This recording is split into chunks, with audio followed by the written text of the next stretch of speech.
You fell in love with another man and you continued taking his money. You cannot marry him because he is not romantic enough, but his pocket is romantic. What have you become, Effa? This is not the daughter I raised, and believe me, you will regret this.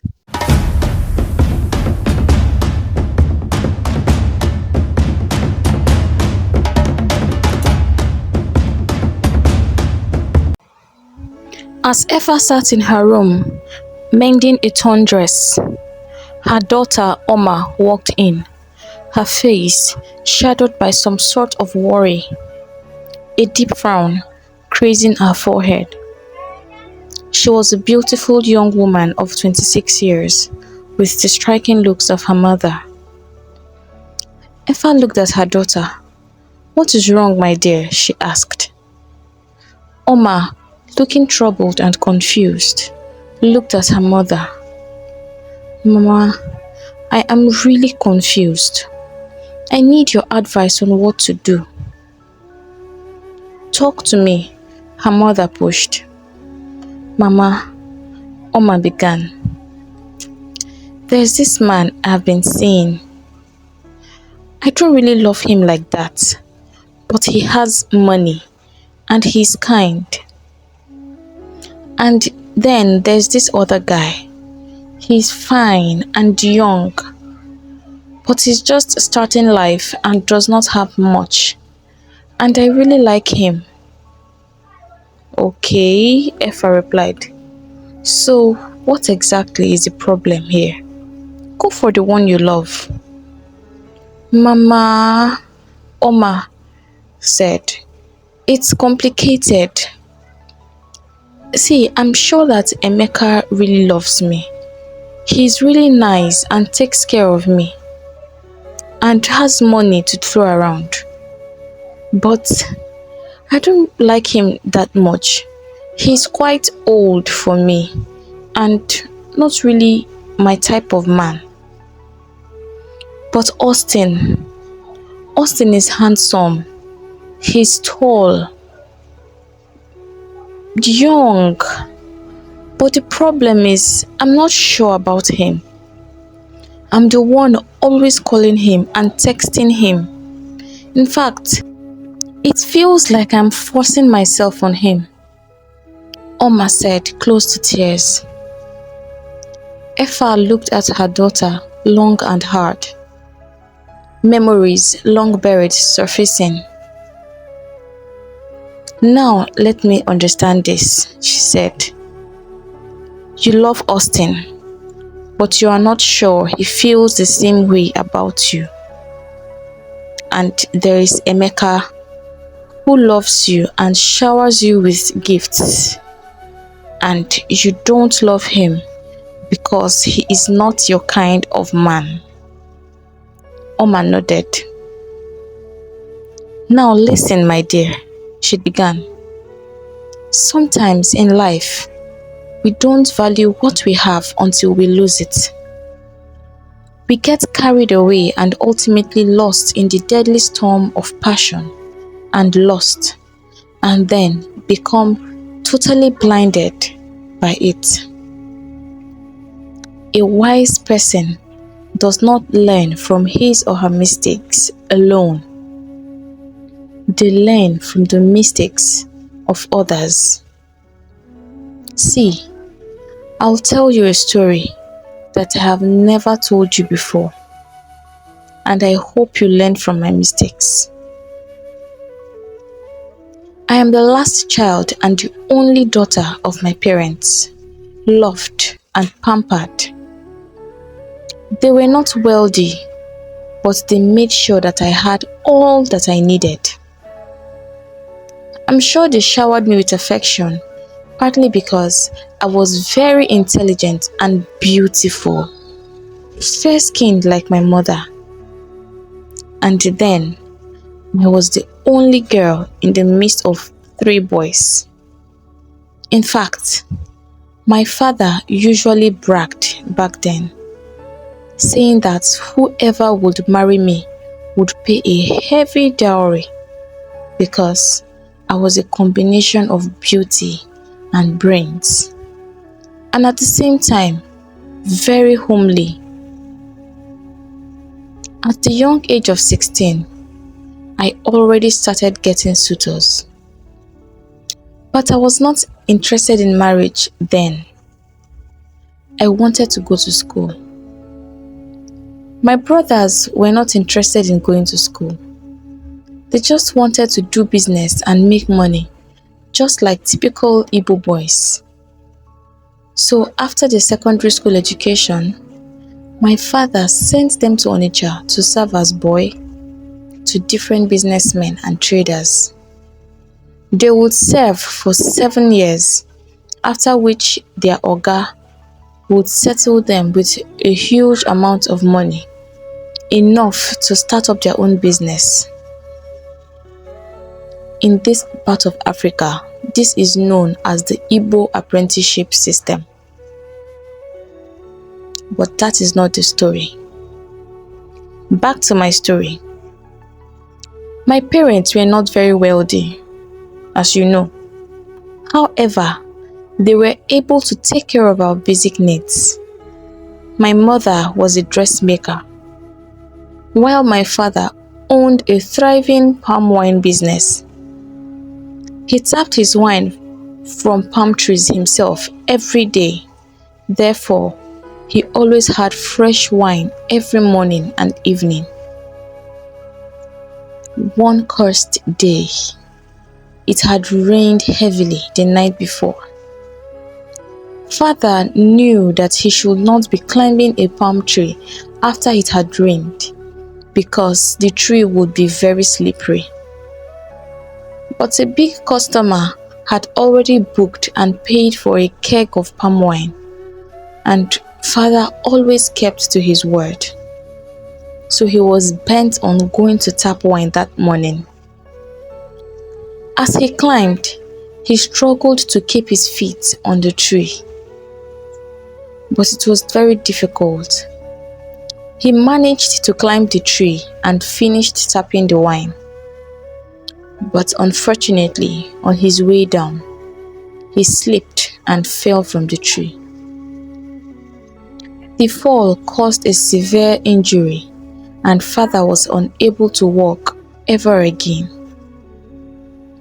My dreams of going to school became a mere figment of my imagination. As my mother's dressmaking business was barely enough to feed us, not to talk of paying for my education. When I turned 18, I decided to accept to marry one of the men coming to ask for my hand in marriage, so that I could just leave the village. I was a village girl with big dreams. I desperately wanted to leave the village, see the outside world, dress like the big city girls, and visit all the beautiful places in the city. Amongst all my suitors, I selected Omar. He was from the same village as me, but was way older than I was.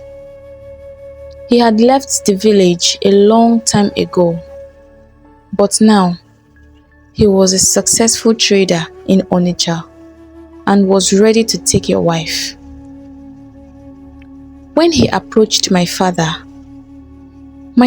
told him that he wanted me to go to school before settling for marriage. Not to brag, I was the girl with the highest number of suitors back in those days. Every man wanted to marry me. Some girls even envied me, but my father was not moved. He stood his grounds. I reminded him that there was no money, and he said he would sell his land if he must to send me to school.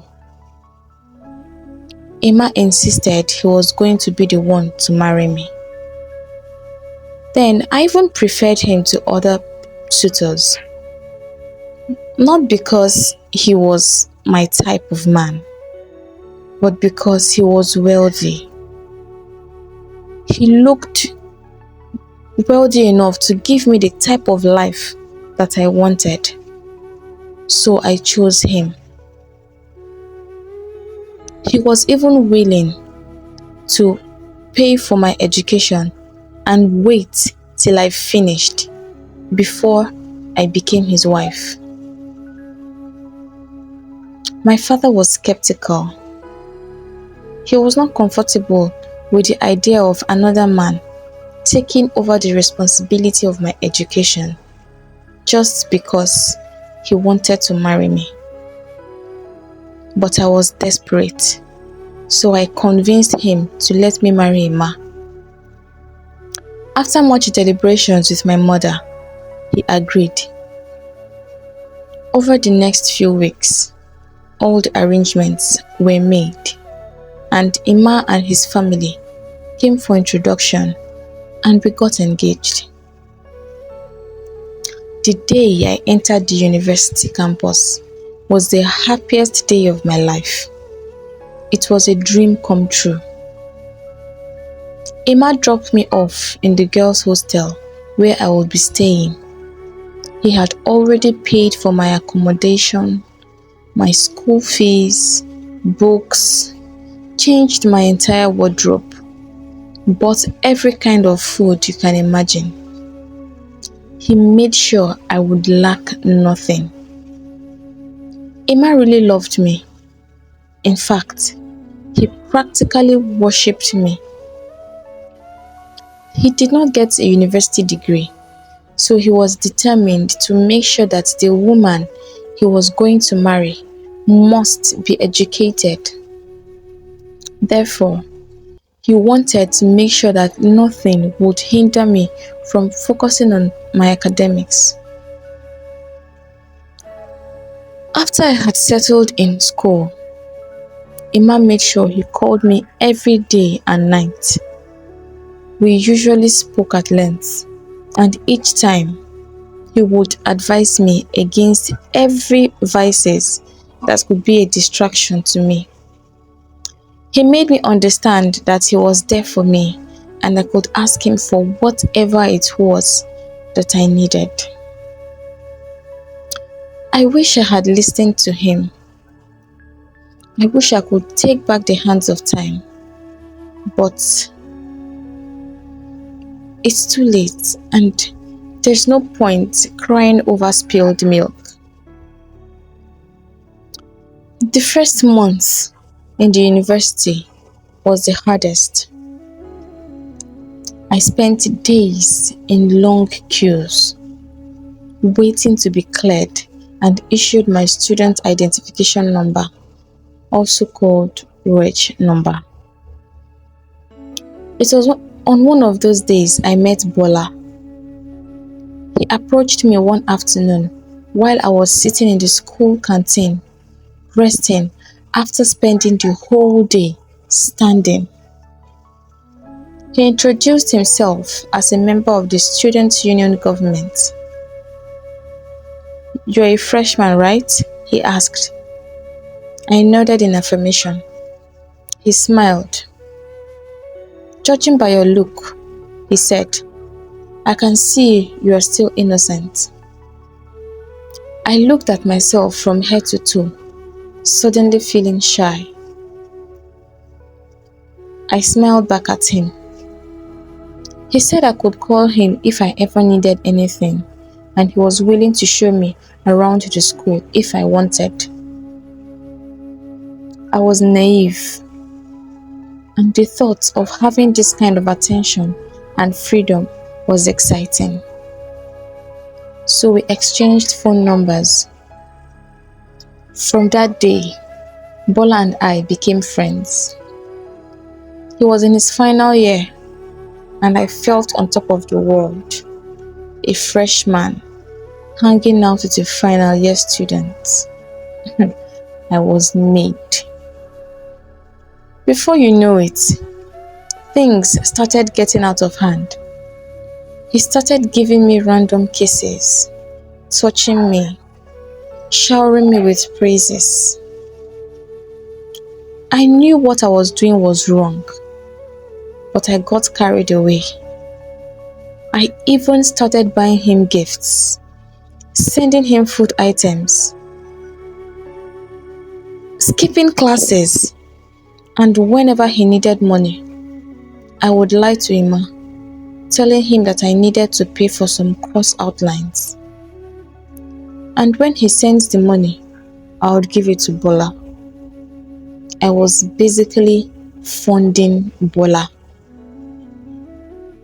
My friends and roommates warned me about him, but I would not listen. I loved him already. To worsen the whole situation, I had never slept with Emma, so I was supposed to be a virgin. But out of foolishness, I went as far as sleeping with Bola, something I had totally refused to do with Emma, giving him hopes that we would wait for our wedding night. I was already too invested in the relationship. I kept it all from Emma.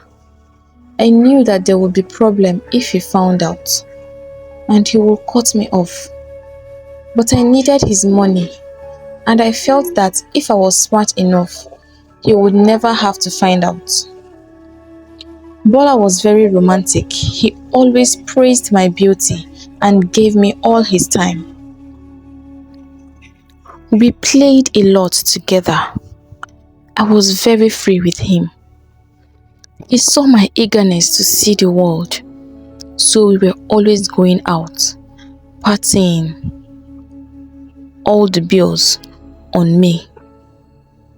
Bola was the life of the party. By the time I was in my second year, I was already addicted and initiated into the world of partying. My daughter, in life, there are two groups of people you shouldn't advise. One is a person in love, and then a wealthy person.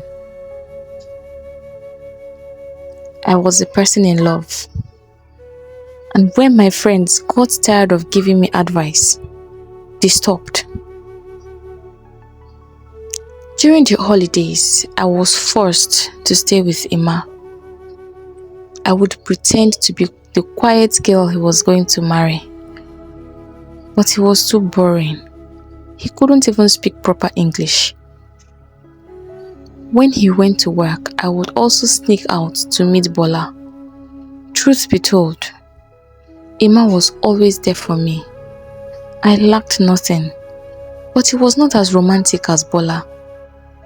My plan was to enjoy myself as much as I could before settling down with Emma. Fast forward to 2 years later, Bola had long graduated from the university, but was still living around the school area. He told me he was still around because it would be difficult to stay away from me. I was thrilled. He proposed to me, and without thinking, I accepted.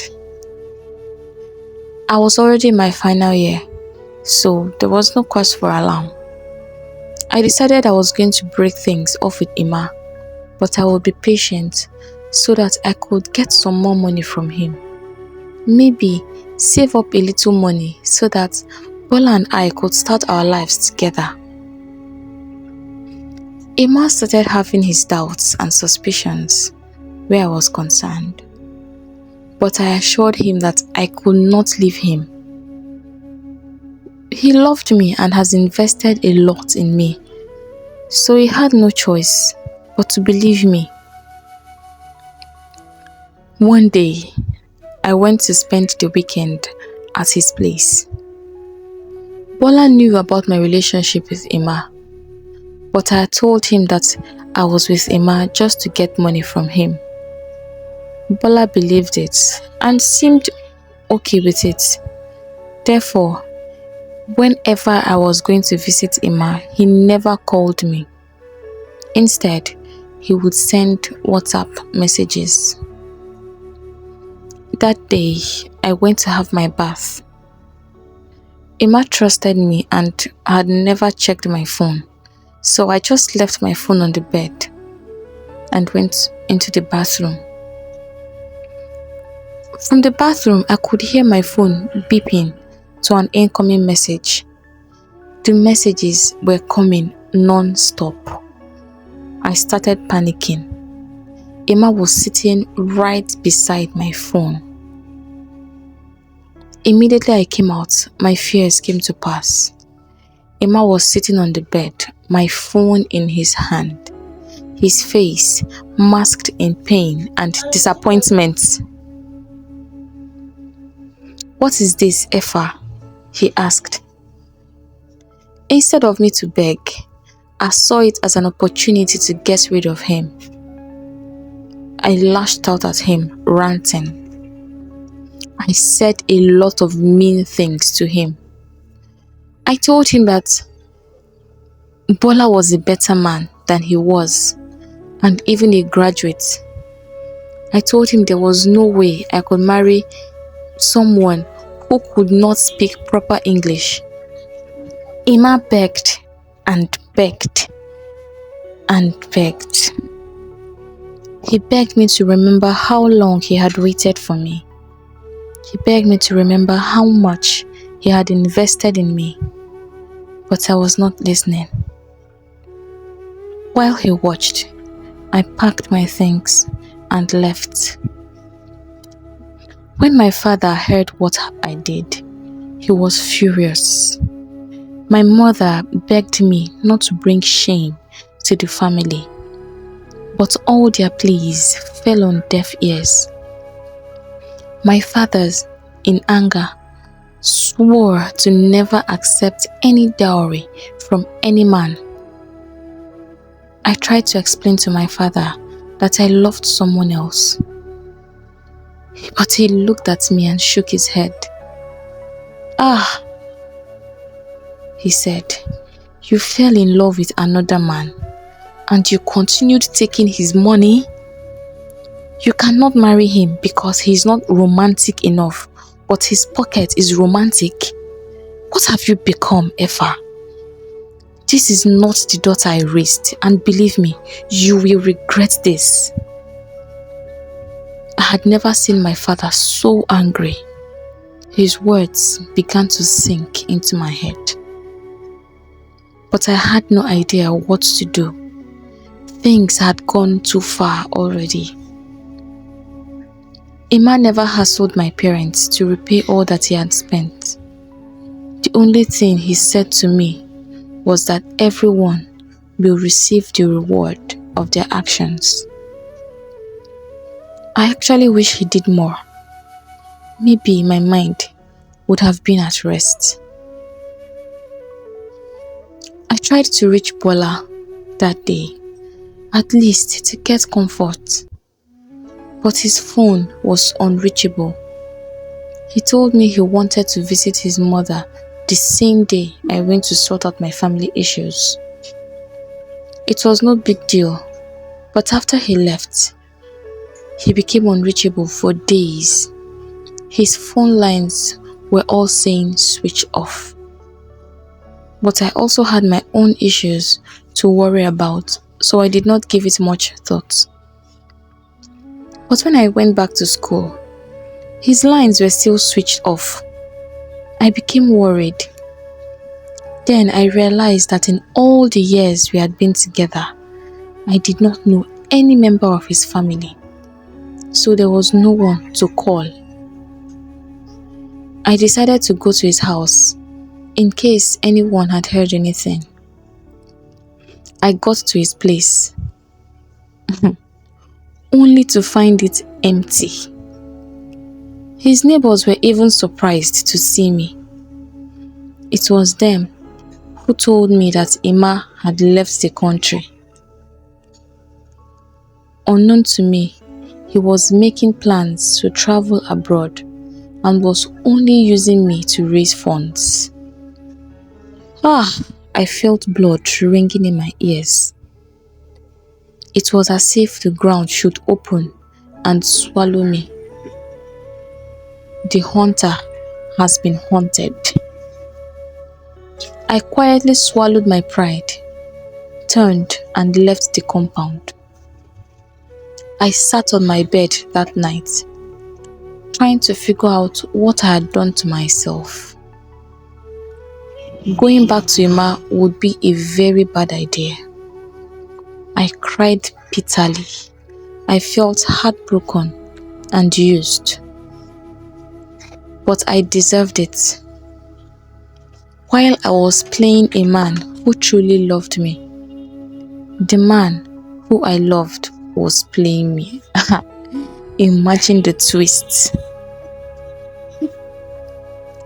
After the whole episode, I discovered I was pregnant for you. My father disowned me. I really suffered, but my brothers and my mother took pity on me and took care of me. I never heard from Bola ever again till today. So my dear Omar, if you know you don't love that man, let him go. If you don't love him enough to marry him, then you have no business taking his money. Omar heaved a deep sigh. Is that why you never got married, mother? Omar asked her mother. Effa looked at her daughter's face solemnly. I guess it's karma. I never got a reasonable suitor since then. However, I have accepted my fate and given you all the love I have to give. She looked at her daughter with tears in her eyes. I love you very much, my baby, and I don't want you to make the same mistakes I made. Omar lay in bed that night, thinking about her mother's experience. There and then, she made her decision. She would not force a man to love her, and at the same time, she would not settle for less because of material wealth. She would live her life and wait. Perhaps, very soon, she would find the one who she would truly love and would love her right back. And then, she would get her own happy ending. If you enjoyed this video, please give this video a thumbs up, drop a comment, and subscribe. Thank you. Bye.